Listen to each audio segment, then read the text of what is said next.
Before we get started with the video, you guys, I recently uploaded a Naruto fanfic manga of Naruto having the Jogan, as I would really appreciate it if you guys could check it out. The link to the video is in the description below. There are moments that change the series in such a way that it leaves a huge impact on the series.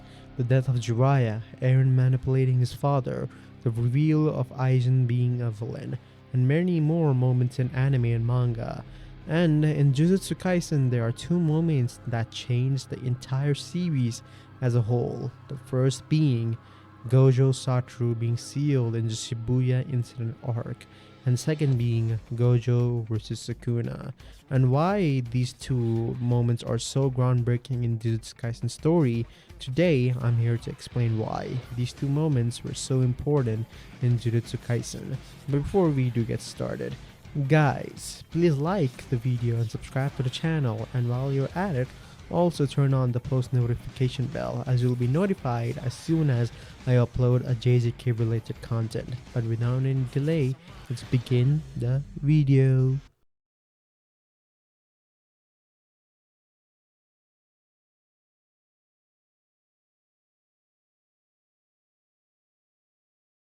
So let's go over the first moment, being the day that Gojo Satoru was sealed. I'm pretty sure you guys already have heard that there is a balance to everything, and the same applies to Jujutsu Kaisen, as it was explained both in anime and manga that as soon as Satoru Gojo was born, the balance of the world changed because Gojo was that powerful. To balance out his overwhelming power, the curses around the world became more powerful, and not only that, some curses literally went in hiding as they didn't want to face the strongest sorcerer of the modern era.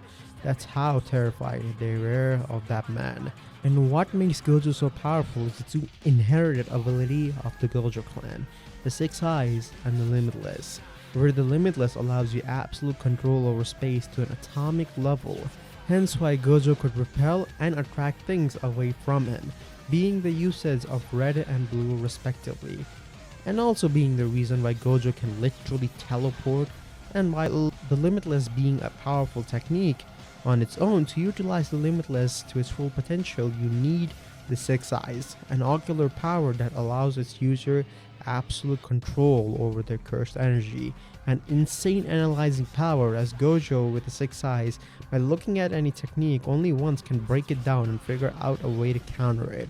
And by combining these two abilities, the user of the Six Eyes and the Limitless becomes borderline invincible.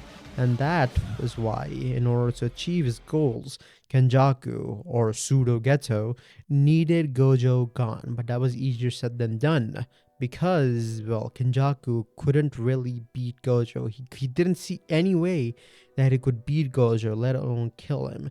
So he decided to seal him in the prison realm. And this moment changed the series, as with Gojo being gone, the cursed spirits that were hiding because of him came out of their hiding and started to swarm the cities of Japan.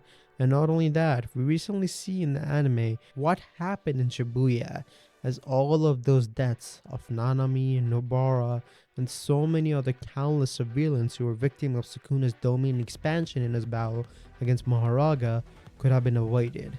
But something worse than even Gojo being sealed in the Shibuya incident arc happened around 8 months ago in the manga, the moment that Gojo was unsealed.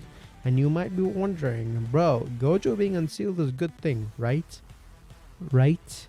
Well, you see, you're not wrong, because Gojo being unsealed did put Kenjaku's plan on hold, as he really couldn't do anything with Gojo being around, as Gojo would have killed him if he tried anything, and that is something that Kenjaku would very much avoid. And for a solid month, Gojo and Sukuna prepared to fight each other, and then the most hyped up and anticipated battle of the series happened, and that was Gojo versus Sukuna, the battle of the strongest.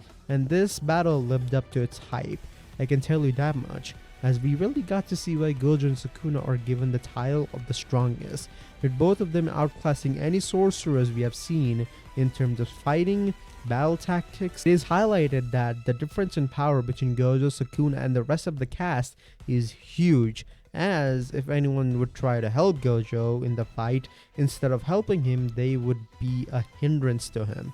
But as we thought that Gojo would have won, that fight, something happened that put the entire JJK community in a state of absolute chaos. Like, I'm not joking, the entire JJK community had the same thing as we saw Gojo's body being split in half like a Kit Kat, and that was, what the fuck did Sukuna do? As a few moments ago, it looked like Gojo won the fight, and the next moment we see he's dead on the ground, as Sukuna explained how he created a slash that can even kill Gojo and cut through infinity due to Maharaga's adaptation ability. And everyone had one question in his mind. At this point, who is gonna stop Sukuna? As the only person that was relative to Sukuna in terms of strength was killed. And many fans, including myself, thought the only other possible way to defeat Sukuna would to bring back Gojo.